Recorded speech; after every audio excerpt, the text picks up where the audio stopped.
An indefinite strike called by 12 labor unions over issues related to their Tier 2 pensions is still ongoing despite an order from the court for workers to return to work as negotiations continue. The unions have accused government of unilaterally choosing a private firm, Pensions Alliance Trust, to manage the funds in violation of the law. But Dr. Omani Boama said many of the concerns raised by the workers were distortions. So what options are left for government to pursue? Are the labor unions justified in ignoring the order from a court to return to work?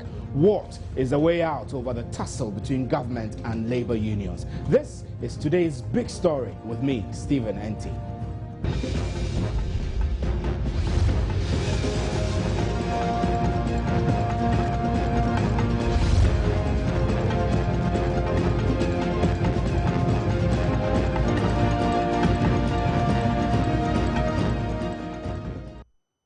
Now, government has come out to clarify what it calls distortions of the issues of pensions fund.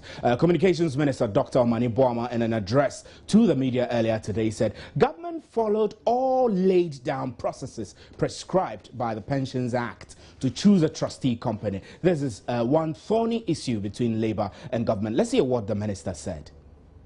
The intention of government in its composition of the membership of the Pensions Committee was to ensure that all employees and their various unions are well represented through the heads of these public services. The committee, in consultation with MPRA, shortlisted 5 trustee companies and invited them to submit proposals for consideration.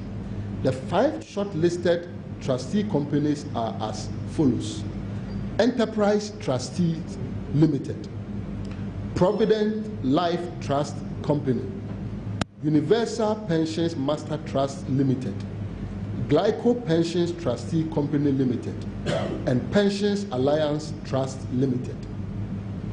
All 5 trustee companies were then given the opportunity to make presentations to the committee, after which Pensions Alliance Trust Limited, hereinafter I'm going to refer it to as the selected trustee, was recommended for appointment. Well, Dr. Omani Boama is Communications Minister. Let's get onto the telephone lines now and speak to the Deputy Chairman of the National Labour Commission, Kwesi Danso Echampong. He joins us now. Good evening, sir. Good evening, sir. Good evening, sir. Well, we're trying very hard to get Kwesi Danso Echampong on the telephone. I hear he's on, but he can't hear me well. I do hope that we can get him on the line so we can talk. Good evening, sir, and thanks for joining us on today's big story. Well, Kwesi Danso Echampong is the Deputy Chairperson of the National Labour Commission. We're going to put the issues straight to Imani. Imani Ghana has some concerns over the explanations that have been offered by government over these concerns. One of the key issues government is putting forward is that the concerns that are being raised by the labour unions and the way they've gone about it amount to some form of distortion, and they've been clarifying the issues clearly in a press statement today. The Communications Minister, Dr. Omani Boama, did mention that they went through the lay-down procedures in shortlisting 5 trustee companies, and finally one was chosen. Kwesi Danso is back on the line now. Good evening, sir, and thanks for joining us on today's big story. Good evening. So, with the ongoing agitation, what can you tell us about the negotiations that have gone on so far between the unions, yourself, the Labour Commission, and government? I think that the way this matter is being handled, as a matter of fact, to me, is not the best out. You see, when you are dealing with 7 national unions, and not 12, I have the copy of the rate in front of me.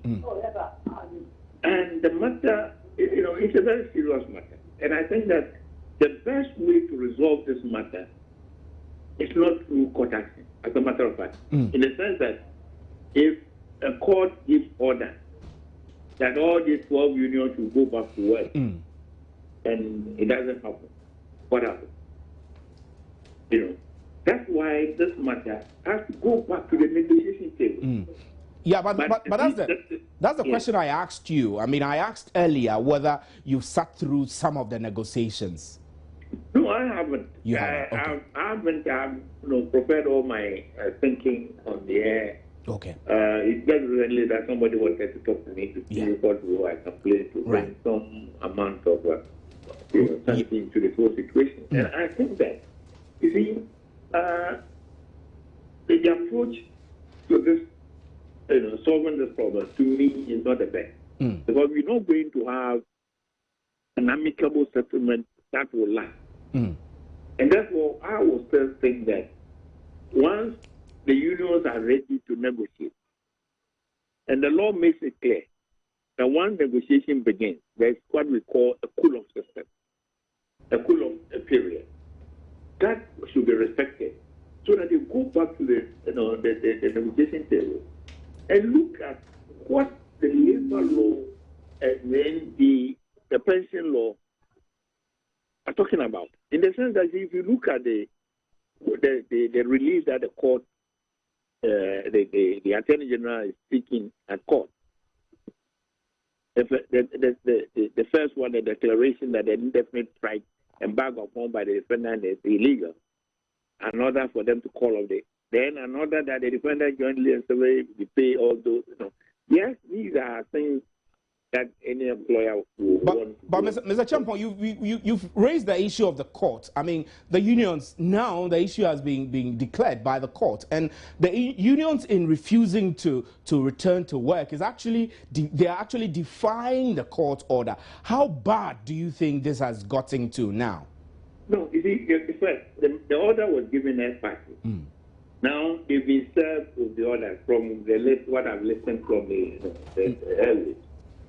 Once you've been served, I think that their lawyers will advise them that we need to give respect, ample respect to the court, and therefore, in the interim, they should call off the strike, because the government, whoever obtained the ex-party motion, has to come back on notice, and therefore, the order for the injunction or restraining order is for a short period, not more than 10 days. I should think so, and therefore, they need to go back to court or notice to argue before the court as to whether the strike itself, the declaration of that strike, follow the requirements of the law, right? So that the court can make a definitive call. So that is it. But the point is that this matter can be resolved if all of them embark on good faith negotiations. Good faith negotiations. Right, Mr. Chambo, I'll have you hold briefly. I have. Yeah, I agree. I have Franklin Kujo on the other telephone line. I don't want to lose him. Franklin, good evening and thanks for joining us. Good evening, Franklin, and thanks for joining us. I'm here. Good evening. I can still hear your other guests speaking. Good. I'm afraid, Mr. Champong, we will have you hold briefly, so we'll start a new discussion from a different angle with Franklin. So, Franklin, the minister's speech is extensive. Is that the proper way of addressing the union's demands? I mean, he's gone on to make explanations, give explanations, and say that some of the issues were distorted, and they've gone on to offer copious reasons why they've done what they've done. Do you think this is the right way to go? Well, first of all, that statement that was read today was full of motive. The gentleman is still on the line. Frankly, I beg your pardon. I can hear the interruption. I'm sorry, but Mr. Champong, if you can hear me, I think that we want to put you on hold briefly so we can take the discussion on a different angle. Mr. Champong. Mr. Champong.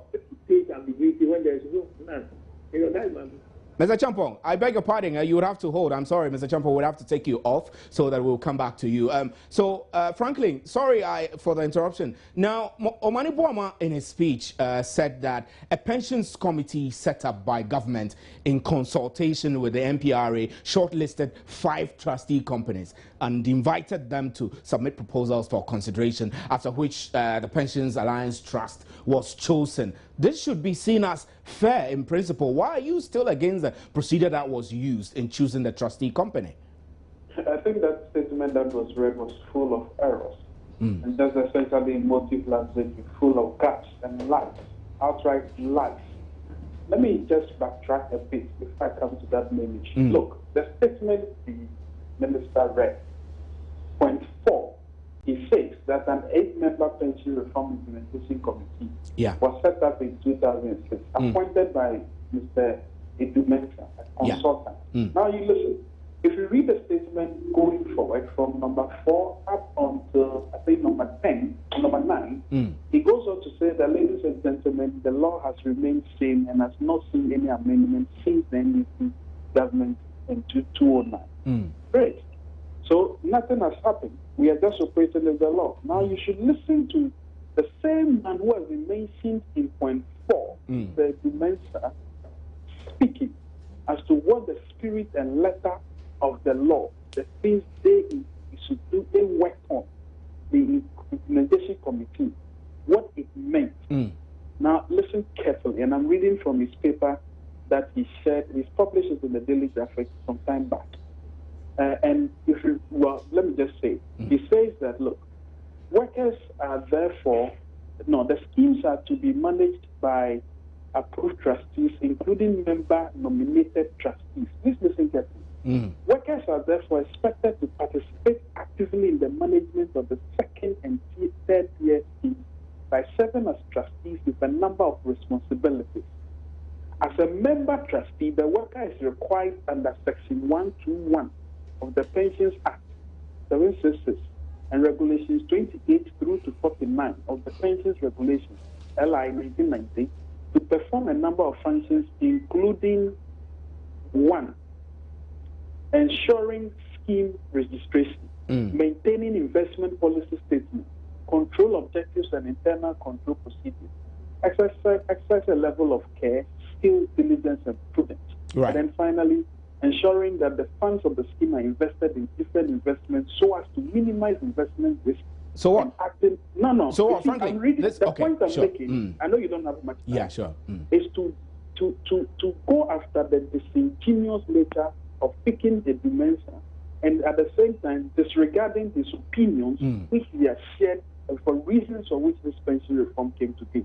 If Mr. Manibwama is making the claim that nobody is citing laws or relevant provisions of the Act to defend their case, well, there you have it. He didn't cite any. In fact, he pleaded that the case was under court, and so ignorantly didn't cite.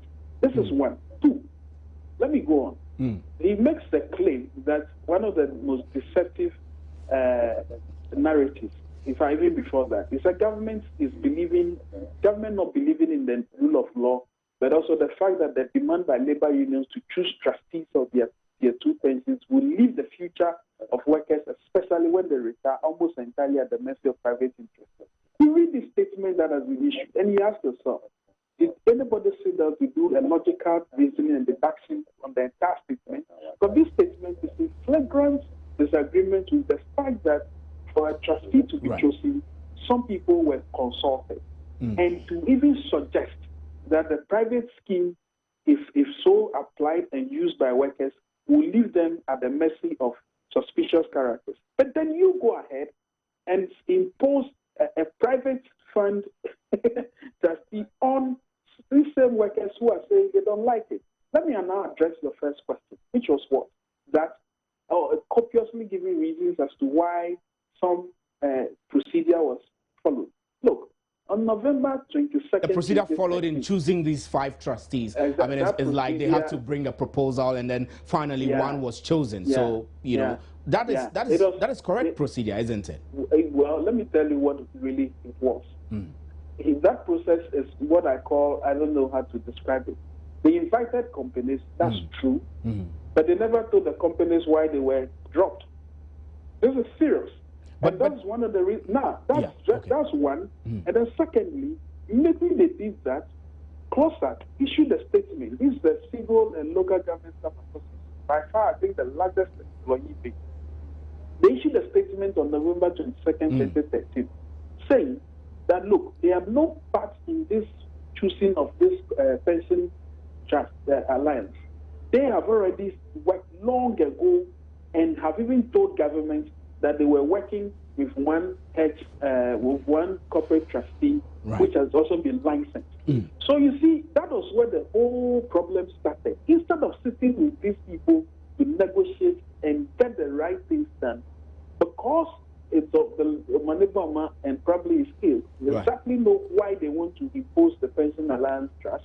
They vehemently deny these workers the right. And today we are in this mess. Right. Frankly, I'll have you hold briefly. I still have Kwesi Danso Champong on the telephone, but before we go back to him, let's hear Dr. Omani Boama. Omani Boama made a couple of statements. We played one of the statement he made. Let's hear him again before we take some of the issues to Kwesi Champong. The selected trustee then went ahead to register 3 master trust schemes. The schemes were set up such that the employees were represented on the board of trustees of each scheme through their association representatives or their management, whichever is preferable. Provision was made for the appointment of 4 fund managers per scheme, making a total of 12 fund managers. Some of the fund managers proposed by the selected trustees to government, we are informed, include Data Bank, IC Securities, EDC Management Service, First Bank Financial Services, Fidelity Securities, Stanbic Management Services, SEM Capital. The schemes also made provision for the appointment of a custodian for each master trust scheme, making a total of 3 custodians. Some groups, namely the GES, Ghana Health Service, GJS, and CLOSAC, formed and registered their own schemes. This stalled efforts by the selected trustee to set in motion the public sector schemes. In early 2013, ladies and gentlemen, Controller and Accountant General's Department started transmitting employee data to establish employee database on the selected trustees platform for all employees on Government of Ghana payroll. This exercise has since been completed. Well, Dr. Omani Boama, the Communications Minister, extensively given explanations over some of the issues that have been raised by the workers as they go on strike. So, Mr. Kwesi Champong, if you can hear me, would you say that both government and the unions have acted within the rules set for such negotiations? No, that's one. My difficulty in this matter is that this is a dispute that has been hanging on our neck since last year, if my memory serves me right. But it looks as if the Ministry of Employment that should lead in getting negotiated to meet with the union, they haven't done their homework. They haven't done their homework well. Okay. No, because I think that in this matter, ministers should stay out. Yeah. You see, you are the employer. Employers, directors, and co, they don't negotiate directly with the workers. You need a team that will go and meet them and report back for further instructions. Yeah. But where the ministers are interjecting and creating all sorts of things, you just prolong and create more problems for the employer. And I think that it will be better if the government allowed a team of negotiators, of people who really understand that relation, to talk to these workers, reach consensus, bring it back to government. If they feel the thing is not the way, they will suggest better ways that they want this matter resolved. Right. I think that the matter going to court, to me, is not the best way to resolve this dispute involving 12 unions. No. Right, Mr. Champong, we're grateful for your time on today's big story. Thank you very much. We're trying to get onto the other telephone line to get Dr. Justice Youngson, who's the Deputy General Secretary of the Ghana Medical Association, to get a reaction from him over today's press release and some of the issues that have been raised by Dr. Omani Boama. I still have Franklin Kujo on the line. So, Franklin, I mean, the key concern I have now is that the workers have decided that regardless of an order from the court for them to return to work, they're not going to do that. This is in violation of the court, isn't it? Stephen, that's palpably false. You know why? Because instead of Omani Boama and his people sending those messages, making sure that they received the court order, they were busily writing this concocted statement they read. The workers are saying they've not received anything. They haven't. Only one just received the claim around 12 o'clock. That's when they received it. Something you claim was issued on Friday. You only served them this 12 o'clock, and you have gone ahead to bastardize them, claim that they are not seeing patients, which is a lie, because they've put it to you to show which hospital is returning doctors. You know, we've got to be serious here. And at this matter of, you know, hiding behind emotive language, trying to whip up emotions against workers who are demanding their legitimate due, is rather unfortunate. So you would say the right things are not being done. I mean, as far as the agitations are concerned, what the workers are demanding and what government is saying it is doing, they don't tally. In fact, the government is, I would beg President Mahama to stop the likes of Omanibo Ama and all these ministers from further commenting. The more they comment, the more they poison the thing, because they don't even know what they are talking about, for God's sake. It's nauseating, really, that we have a minister of state speaking like this and then daring workers and all kinds of things, making them look as if they are non-entities. They're only asking you one question. Where is our pension fund? We want to see the agreement. In any case, the minister makes claims of some figures. All of a sudden, after the local numbers they perform, today they now are settling on a single figure. Even that figure itself is suspicious. You don't do this. And I think that, look, yes, by law, the workers now, because I think the strike has gone beyond day 7, they ought to go back to work and then come back and probably do other negotiations. But you see, it's even disingenuous. You are talking to somebody, you're taking the person to a main court, then under the cover of darkness, as scientists will say, Kanana, you go and seek some ex parte motion somewhere, we don't even know who you met, and then you come and tell them that, hey, don't do this, I'll have this wavering in your face. They will never trust you. They will never ever trust you. You have been a bit of a loud mouth in this issue. I mean, you raised some concerns about the role that Fortis and their representatives may have played in all of this, and they've threatened legal action against yourself. Where's your position now? Are you still insisting that? Stephen, I have never said Fortis used pension money to buy Merchant Bank. I asked a question. In fact, all my public pronouncements and my write-ups, they've been questions asked that people are making claims. And is it possible they used money? You know why? Because Fortis, some of the directors of Fortis are found in First Bank, which was a fund administrator that administered the second-tier money. In any civilized environment, questions should be asked about conflict of interest, because these are serious matters. So it is important people ask questions. I suspect it's the minority leader who has been probably much bolder to say that he believes that Fortis has used that. I have asked questions, and every serious public policy analyst would do same. The people who are claiming they want to take me to court, I think it's First Bank. In any case, I think when they even wrote their statement, they didn't understand what they were talking about, because they said I had said they were fund managers. I didn't say that. I said they were fund administrators, which they agreed. So you see, this habit of trying to use court cases to scare people, I'm not a criminal.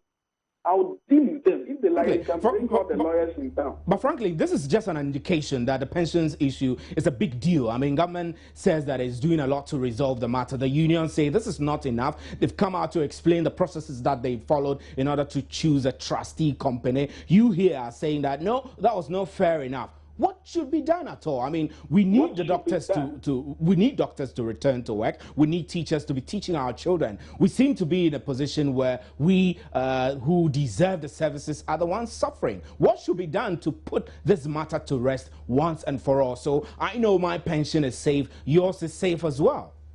You've asked 3 questions. What should be done currently in order to safeguard our interests as the workers are going on strike? I think workers should now return, and that's true. But the behavior of the government in itself must also be questioned. They are now saying, you are asking for relevant provisions. They've shown you relevant provisions. You've taken the matter to court. I think the government spokesperson should just shut up and stop talking. But the more they talk, the more they make it suspicious where your pension money is. I'm telling you, Stephen, do not believe that statement that some fair process was taken. No. If it was done, the workers are saying to you, it was in flagrant abuse of the Act 766 whose authority they chose to cite in the press statement were badly referenced. And I'm telling you that the final thing that ought to be done is for a proper auditing of the Tier 2 funds. A proper accounting should be done. An individual statement should be returned with interest rates not less than 16%. As we speak, interest rates are giving less than 3%. But frankly, you've made this point over and over. It doesn't look like anybody has acted on this. Don't you think it's time perhaps for civil society groups like yourself to go to court, or maybe the unions should be heading to court? There's a court process on its way. By the way, there's another thing I need to say. I'm reliably informed that the PricewaterhouseCoopers were engaged by government, by NPRA, to try to reconcile the accounts. They got the job in April. Ordinarily, the job takes 90 days to execute. But we are told that because the accounts are such mess, they can't even reconcile. And that is why the NPRA is claiming that they will do everything by end of December. My brother, this is a serious matter. And you are saying, I'm a loner here. But I think there are many more listening. I told you last 2 weeks, that my father's pension was being stolen. Yeah. They gave him 90 cedis instead of 200. It was only when we went to see that we realized that somebody would have chopped a 210 Ghana cedis every month. That is the matter. Right. So, frankly, when you said a court process is on its way, is it you or Imani which is going to court, or you are liaising with other civil society groups to take legal action over this issue?